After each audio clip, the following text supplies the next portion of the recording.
Hey everyone, welcome back to the OMBase Podcast. I am your host, Chris Moody, and today we're thrilled to have Jacek Materna with us to discuss the evolution of ABM from traditional targeting to AI-driven precision. Jacek, thanks for joining us today and welcome to the show. Yeah, thanks for having me, Chris. Really excited. Awesome. Well, we're pumped to have you here. I know you're joining from San Antonio. We were just talking about how very painful loss for my favorite basketball team, Duke, in San Antonio. But maybe part of your journey is what led you to San Antonio. But we love to start with you telling us a bit about what led you to what you're doing today. Yeah. Well, like I said, I kind of love to start with the short version. I think, I'm in Texas now. I'm a CEO of a Martech company, Full Circle Insights. And I'd say, started selling software, building companies in the 2000s in snowy Canada. And a lot of things in between. And now I'm down in San Antonio. So it's sort of been a really interesting ride. But on the ABM side, we're talking about ABM. I think I started my career doing ABM. Maybe you used to call it old school personalized enterprise sales. Now it's called ABM. And now I'm selling and doing ABM. And so I just love the topic. I know it's a popular topic for marketers and sellers. So that's kind of the skinny version. And, happy to sort of extend that out if we want to get into it. Yeah. Let's pull on the thread for ABM. I'd love to know what led you to focus on account-based marketing. And one thing that I do like that you said, we used to say this a lot when I was an analyst, especially to sellers. The best sellers have always been doing account-based, right? It's not this totally new thing, but I'd love to hear about what made you passionate to focus on it. Yeah, I think so. For me, I was thinking about this the other day. I think it's been this kind of progression where, first company that I started out of college in Toronto, we were building, we basically were buying Dell servers, loading our software like everyone was doing in the 2000s, and we were doing enterprise sales. So as part of the founding team, and the whole thing was around account based selling, penetration, things like that. And at the time, it wasn't like I was taking notes saying, okay, all right, I'm doing ABM. Is early in my career, and then every company I've been mostly focused on selling enterprise, selling maybe smaller things into accounts. And I think being at Full Circle as CEO, where we sell ABM measurement products, sort of similar. You guys sell and have products like similarly. We partner with a couple of joint customers at Demandbase. I think looking at all that, it was like a progression, and I hadn't really noted down that at every company it was a thing, but that's what I've been kind of living and breathing for 20 years. I probably have a lot of contrarian points um, on both sales and the marketing side, which is sort of maybe just my personality. But I think the net of it is that I've always been doing it. Maybe it's been called something else, and now we're in the business of selling it, and obviously using it to our advantage to grow Full Circle. So I think it's been sort of with me for my whole career, and now I'm sort of looking back. Uh, I could say like, yeah, that's kind of how I got here, and why I've been really excited to do it. But it wasn't very intentional. Like it wasn't a master plan, so to speak, as life is, right? So it's kind of been fun to look at it that way, at least. Cool. Yeah, I love that. And, when you look back, what are a few of the moments that stand out? So if you're thinking of the big milestones or chapter headers where you're like, yeah, these few experiences really shaped how you think about ABM. Yeah, so I think I'll start with the classic. So I think the first time I saw Glengarry Ross, I think we've all seen the clips or the movies or versions of it. They've got the leads on the cue cards, handing the leads to the sales guys. So I think throughout my career, starting in the 2000s, I think part of it has always been the sales oriented mindset. I know marketing is a key component of any business. whether B2C, B2B. But I think what's interesting about marketing today, especially as we went online, is there's so many things that are the same as they used to be on the sales side, but we've sort of created a pocket for marketing to have its own words, acronyms, and things like that. And I think it's been a function of how companies are organized. But really, when you boil it down, it is still very much the same motion as enterprise sales, personal, outside sales, as it was in the 90s and the 2000s. And so I think, moments like Glengarry, and then moments where we were literally walking down, I had customers.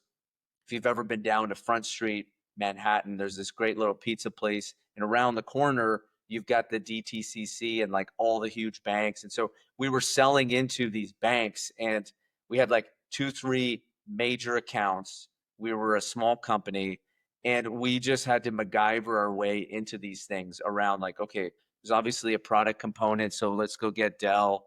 Let's go load some Linux on it and throw a bunch of code on it, like everyone was doing.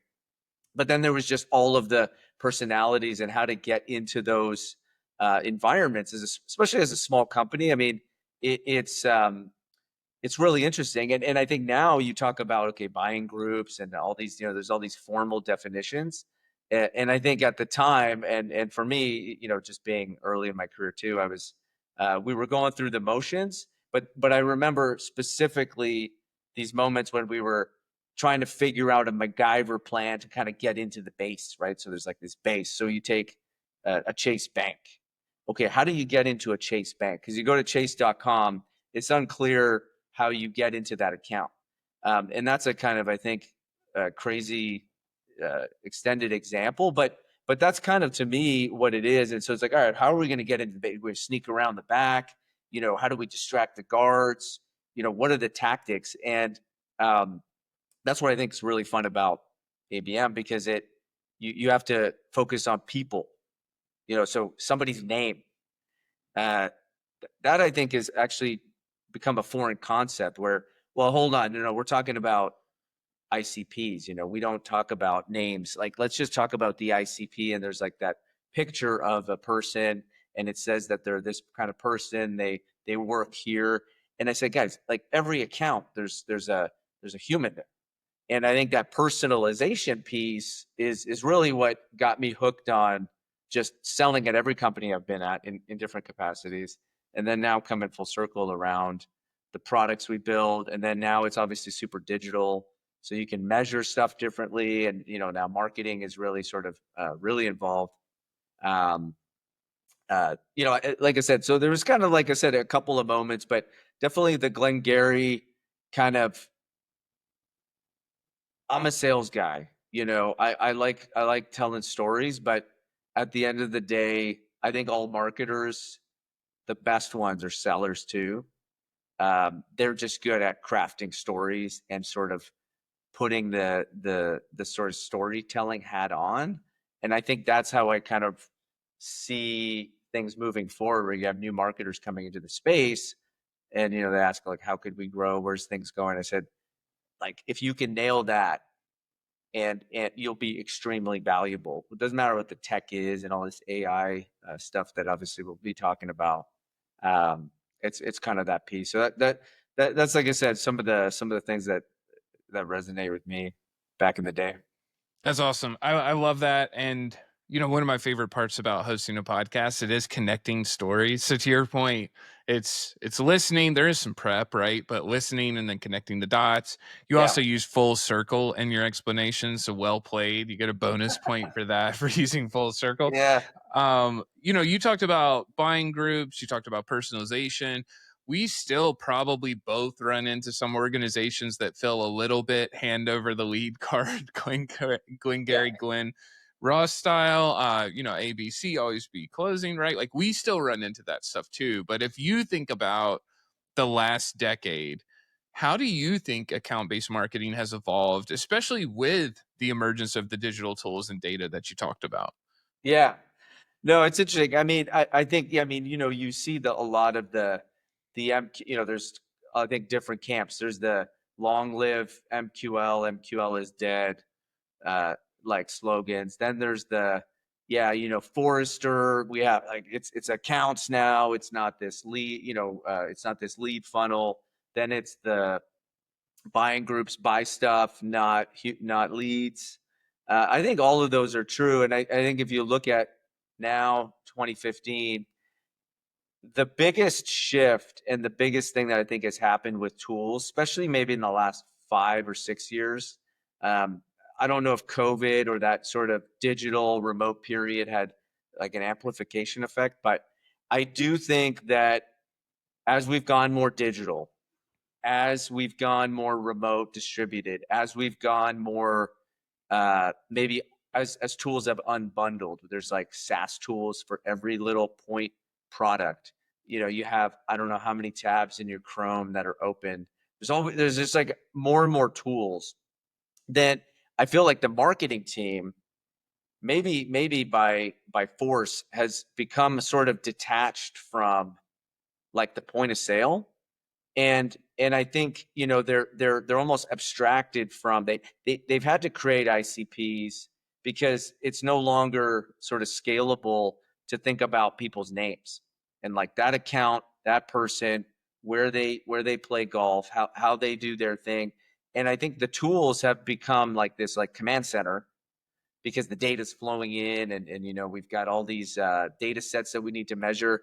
And I think in a lot of ways it's made marketers um, like it's detached them, so maybe they're more scalable. But I would argue that the the um, the best ABM programs don't need super digital scale. I always recommend. I was just talking to a CMO in one of our other companies, and he said, "Look, when you're starting an ABM program, I mean, you can start in different ways, but what you don't want to do is start with tools first. Buy some 500K tool and use 5% of it, and then by year 3, maybe you're at 7%. Start basic, right? I mean, you got to just start with the basics, get the motions going, and if stuff works." You can kind of say, hey, what are the tools or the AIs that are going to come in and say, hey, this piece is a little bit clunky. We could get like really good automation. Let's go fix that piece. And I think a lot of, again, my take on it, I'm just one vote, but is that there's this tool first mindset. Buy the tool, drink the Kool-Aid, and like run the flow, and your ABM program is going to be successful. So I think there's that piece. And then I think the other one is kind of a footnote, is I think somewhere in the 2020s, this intent, we got to talk about the word intent, this 6-letter word. It like took the world by storm. I can't remember, like there was like a world with no intent. And then it seemed like that was it. Like if you bought an intent platform and you just spent like a huge budget, which by the way was a lot easier to get in the early 2020s than it is now because it was sort of free money. That was it. Boom, checkbox. You're going to know who's raising their hand. As soon as you call them, you're going to create like an incredible pipeline, and then it's just going to close, and everyone's going to be super happy. And I think what we found is that I think there's a little bit of a reflection on that, which is I don't think the most successful companies that have maybe used these tools or these technologies, that was the forcing function. I think it was like the teams, the leadership, the strategy, things like that. And so I think there's been this over reliance on tools. And I'm a tech guy. I mean, I started my career as an engineer. I love the tech and all this AI stuff that's going on, but I think it runs the risk, especially with the newer generation, of sort of creating that abstraction layer. And I think again, marketers, the best, should be sellers at heart, right? And I would argue sellers that could tell stories are the most successful. Yeah, absolutely. I don't disagree with anything you said. So just for everyone listening, I work at Demandbase, right? Obviously, it's in our best interest to sell technology and tools, but from my time here and my time as an analyst, multiple, Topo and Gartner, right? Strategy has to come first. it always increases the risk of churn, decreases the actual effectiveness of any product when technology comes first. So you have to understand your strategy. Intent's no different. Honestly, I think that's partially why intent has a bad rap. Many people bought it as the silver bullet, Yeah, just to say now, here's the hot lead, right? Like it's almost a that's right. different note card that they were That's right. handing and not changing how they were doing their work. And it hits on alignment too. And I do think this is one huge element of account base, which we could debate if account based marketing is actually the right term, because some will say that it hurts alignment when you go into a seller and you're saying, hey, this is ABM, marketing owns it, when it's only successful with sales and marketing. I'd love to understand your Yep. perspective as both sales leader and CEO. What do you think is the secret to making sure you have true alignment between sales and marketing to really improve the impact of account based marketing? Yeah. So it's a great question. I think you hit the nail on the head with the ABM. So I think I mean, now you've got people say, well, let's get rid of the M, let's put an X on it. Okay, good. Account based experience. So I do think that intentionally or unintentionally, names matter, acronyms matter. We're all creatures of these things. And so I think, yeah, ABM, it's like, oh, it's like marketing owns it. It's like, yeah, but hold on. This is like personalized, super scalable, uh, metrics driven enterprise sales from the 2000s that I remember, right? And I think now given a name, it's over here. And so I do think that it's probably working against it, but that's for only people that probably focus on like the name versus like, look, the program and the objectives. I think the number one objective for companies that are launching these programs is to uh, grow their business, right? And I think the world of lead based or sort of just those kinds of approaches, especially for B2B, it sort of doesn't scale and it doesn't necessarily apply to obviously the larger companies. So if you're a company that's selling, $49 products that are transactional, there's all the typical product led motions and things like that. But as soon as you start to have to talk to humans and convince executives and things like that, again, it goes back to 20 years ago, it's the exact same thing. And so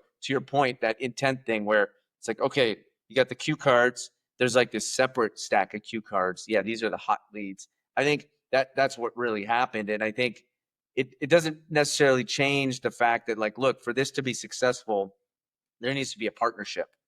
And I try to tell my team this the same thing, which is, look, you guys need to be aligned at the hip. You're already aligned on the P&L. So when I see like the sales and marketing costs and what we're investing, you guys are aligned at the hip. And so you guys should be attached at the hip. And I find oftentimes companies, for different reasons, are still in these like, you know, buckets that are separate.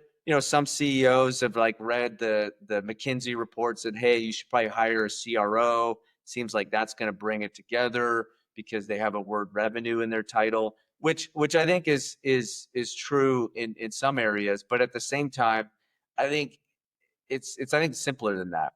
Is, for me as CEO, it's just like, look, what's our North Star metric?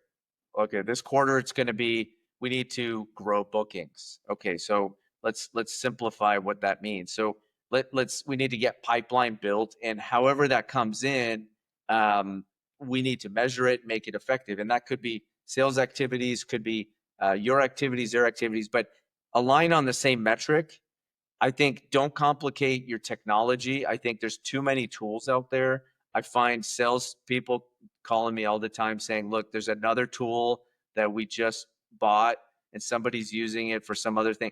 Like, the tool itself is good, but I think a lot of companies run into tool paralysis where they sort of chase the shiny coins. Oh yeah, there's this new workflow tool.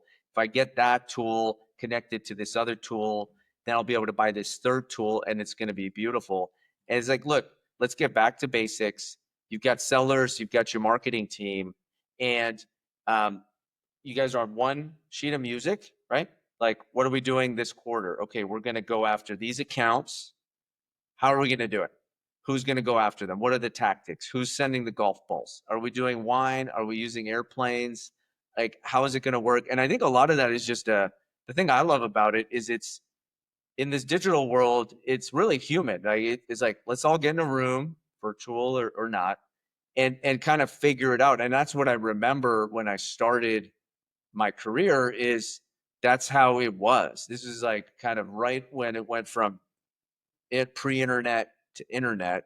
And it was, to me, it's a beautiful thing. And I think that's where you get that alignment because it's not a like I said, it's not sort of a marketing function or a sales function, and they're completely separate. They have different tools. Like, think about how many customers you guys have on Salesforce. Like, we're a Salesforce native app, right? So most of the planet runs on Salesforce in some respect. I mean, there's lots of other tools out there, but sellers live there. And there's other tools that have come online, and they have other platforms like Demandbase too for other things. But the key is if sales, because usually sales is an important piece, right? We talked about like they're running the sales process, the bottom of the funnel. Their alignment on compensation is tied to closing deals, bookings to close deal. Then if they're not getting some value, because again, they're super busy, like they need to pay the bills, so they need to be feeling like any distraction or value add is coming to them to help them accelerate the deal closing because they're responsible for taking the football over that goal line. Maybe marketing gets you to the goal line, right? In the classic sense, but there's that giant battle on the last 10 yards. And what I like about ABM and the alignment piece is just like I said, it's the human element. And I think if you need tools because you're super big and distributed, of course, that's helpful. I do think there's a play for measurement, and you need to be able to report a North Star metric. Like, how are we doing? Why are bookings down? Which channels work? Did this ABM program work? Did these tactics work? Why not? Why and why not? Right. And I think that's where technology plays, where you can like measure and track. But I think just there's a real big danger in this like AI kind of push. I know that a lot of companies are launching AI initiatives, including ourselves internally in products. It needs to be a complement to this human element because I see this danger. I see it in my kids. I mean, they're now in GPT, right? They don't go to Google to follow the blue link, so they GPT everything. Like, they are so abstracted from like sometimes the source, the how that data got put together, and they're just consuming that end result. That, like I said, it's you're getting far away from like who is your buyer, like what are their names, and I think that's really what moves the needle for the most successful ABM programs. And it's not the tools and the technologies, right? So it's sort of a long wrap around the barn, but I think it's the get everyone in a room, North Star metric. You got to have a way to measure it, use the automation where it makes sense, and obviously make sure it's getting communicated out. It's funny how often I see all this happening and then the results are being broadcast. So it's like, I think what's interesting is there actually is a need to socialize and continue to sell the success of this program and programs to management, to the team. That's how you get buy-in, and I think it's a constant one. So I don't think it's a set and forget. And I think that's really important. I see that sometimes where things are set up and they just go and we'll check in 6 months.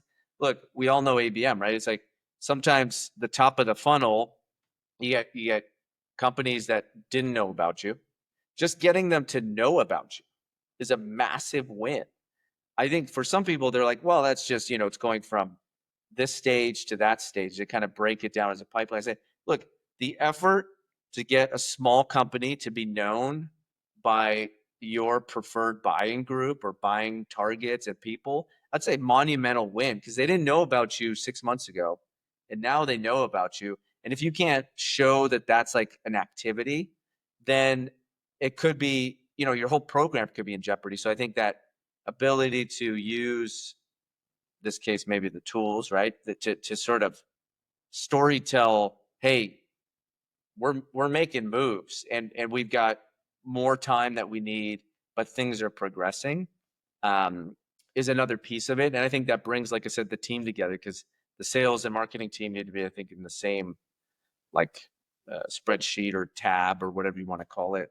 Uh, Otherwise, um, you're just going to have like two reports or two versions of that, which again is funny, because I'll say all of this and then I'll jump into some room or some board meeting where you still have two versions of the truth. It's kind of funny. It's like marketing and sales still have like a different number, and it's like, I'm like, okay, so it's still a thing. And I think what's funny about that is I just think it's still a testament to, this isn't like a perfect science, right? So just because we do all these things, it's gonna be 100%.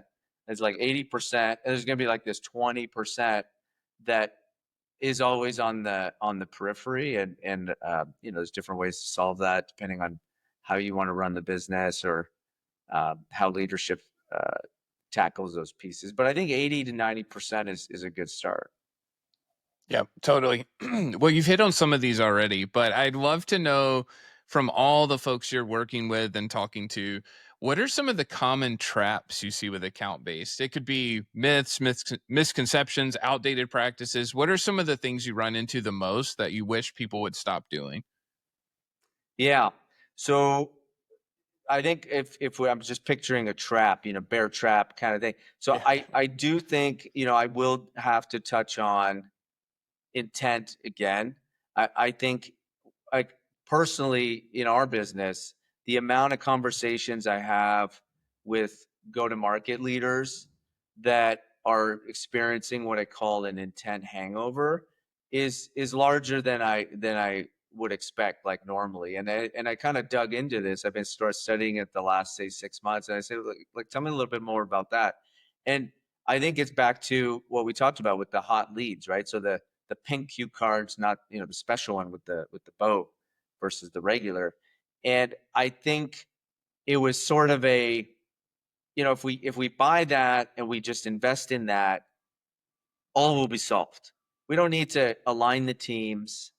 We don't need to like get the humans together. We don't need to come up with the like tactics and strategy. I'm not saying people didn't want to, but it sort of created this sort of perception that the magic is just going to come out. If you do that, things will flow. And I think what you found is that I think some programs are probably successful and they've been accelerated and things like that, but at what cost? So I'm a big, I open up and I look at the P&L like a couple times a week, look at the bank accounts every morning. And I think it's important to look at the cost side of it. I think marketers that look at costs, they're good. Like, I think it's a skill to be able to be interested enough to bring that into the fold, because I think absent cost, anything's possible. Anything could be made a positive or negative. But I think it really comes down to the ROI. And so I follow a guy, David Spitz. He's on LinkedIn. He's sort of, there's a couple of these guys, or these SaaS metrics. There's a community of these SaaS metrics folks on LinkedIn, and he puts out this great content where, I don't know exactly what the last period was, but he parses out, for example, a table that looks at all the public companies, and he puts all their numbers in, and he spits out this what's called go to market ratio percentage. It's like, how many dollars do I need to spend, put in, right? So put into the jar, and to get $1 of ARR out. So how many in to get $1 out? And not only are the numbers getting tragically bad right now, which I think is a function of what I've been talking about, but it's a really interesting measure. It's not the only measure, it's one measure, but it's a really interesting measure for like the companies that are, for example, putting in 50 cents to get $1 of new business. So, I'd love to have that business. Now, if the business was really small, it's like there's some success there. But if you're talking about $1 billion company that's putting in 50 cents to get $1 out. That's an incredible business. So I want to study that business. What are their programs? And often not, when you look at them, highly analytical company. They're running some sort of account-based motion. I mean, you look at their LinkedIn, you stalk their LinkedIn profiles and see how they're set up. That is usually their tip of the spear. They're focused on that, and they have other activities. And some of these are our clients too, so we kind of we have a little bit of an inside scoop on it too. But and again, they're probably, and I'm not 100% sure, but they're focused on putting the salespeople and marketing people in the same place. So one tool, there's lots of good tools, but just pick one and put the whole team in there. I think the tragedy could be buy 2 really good tools, and then put one team in here, one team in there. And they're not, like I said, for a number of different reasons, they're not super aligned because they sort of have these little moats. And I think leadership needs to kind of fight that. That's kind of our job, is like, look, that maybe sounds great. Maybe it's like the perfect thing to do, but at the expense of alignment. And so I find that's a big trap. That was a big bear trap. And I think this, I might even do some pods around this intent hangover. It's been really resonating because people are like, when I say it, they're like, oh, well, yeah, we're feeling it a little bit. And I think it's a simplified version of the story, but it was this silver bullet thing. And I think now, with free money being over, look at just the last quarter with what's going on politically, geopolitically. Things are shifting really quickly. And so suddenly, what used to be this esoteric, thing called how much ROI are we getting from these programs, that's become front and center. And I think it's going to really continue.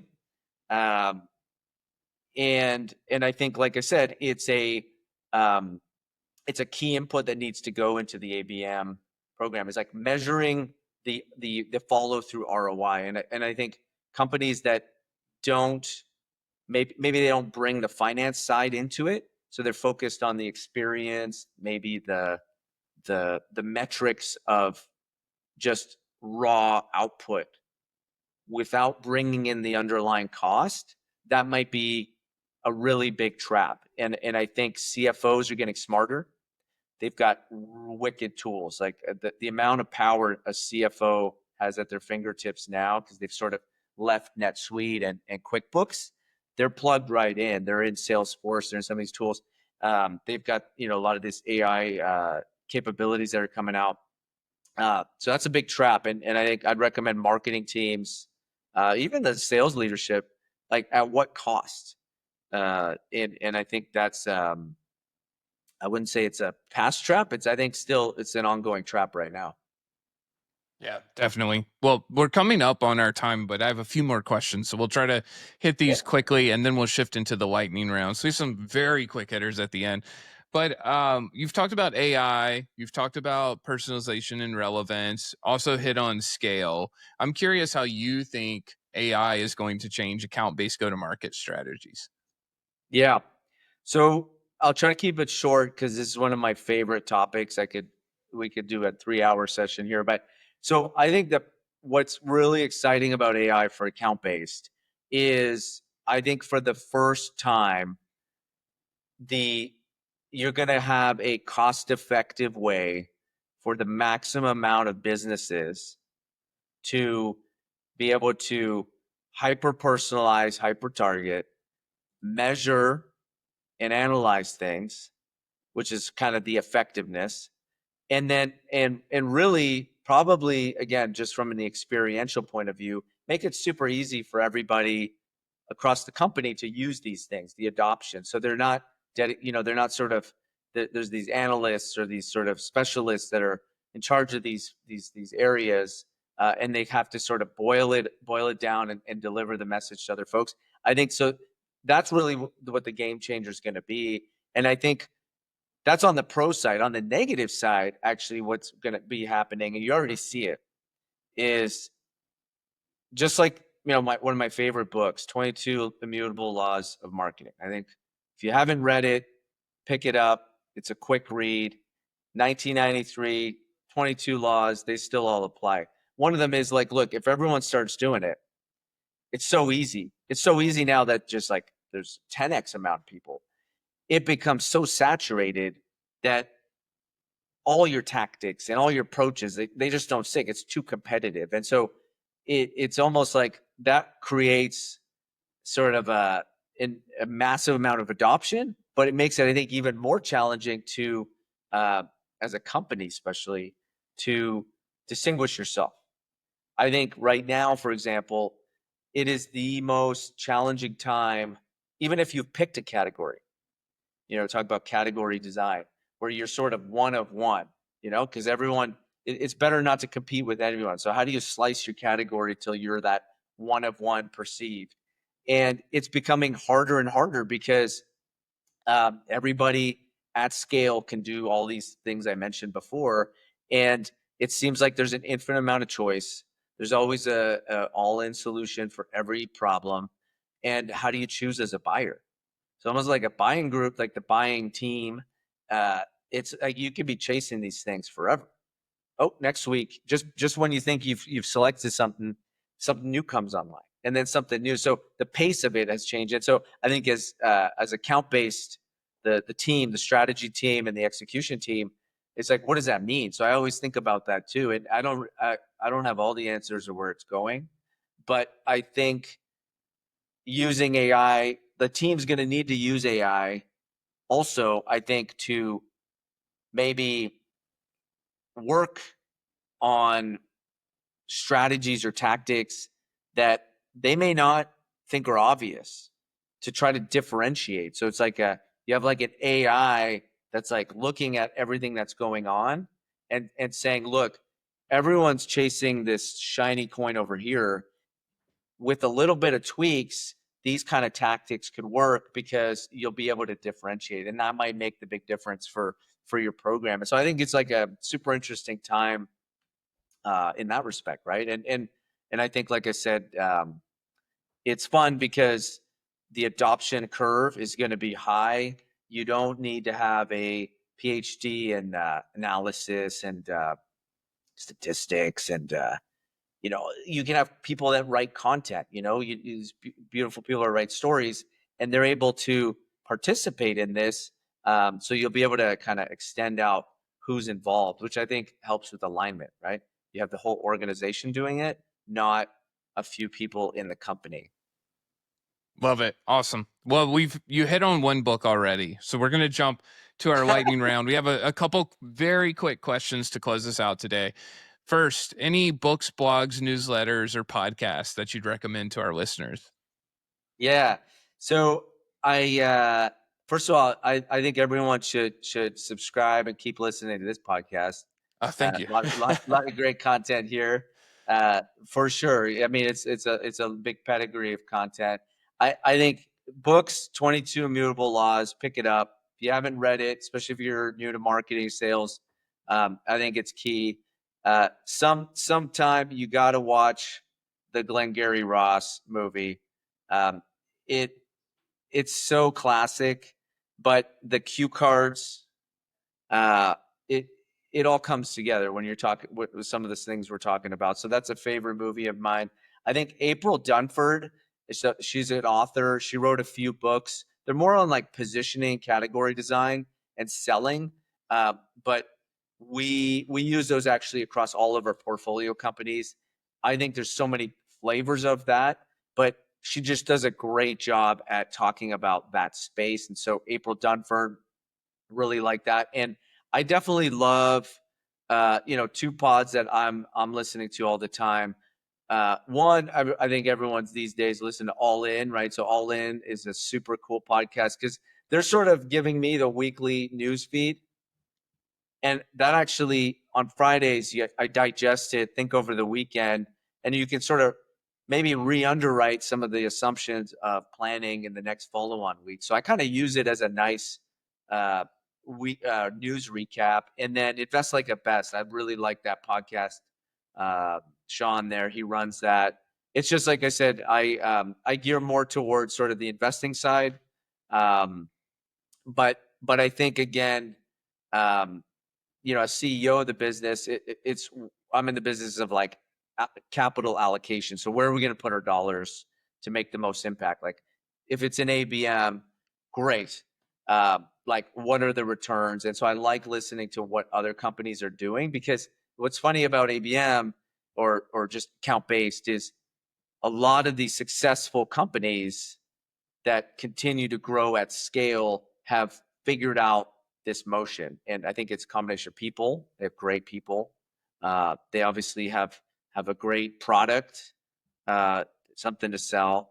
And obviously they've got the technology, they figured that out too. So I think you need all three. Awesome. One more question for you, and then we are all done. Most important one of all, how can everyone get in touch with you after this episode? Yeah, so I'm on X, I'm at Jacek Materna. You can DM me there. LinkedIn, just Google Jacek space Materna. That's the place. That's the place to find me. Drop me a note. Love to catch up. There's a little link there. You can just book my calendar directly on LinkedIn. All right, sounds good. Well, you crushed it. Thanks so much for your time today, Jason.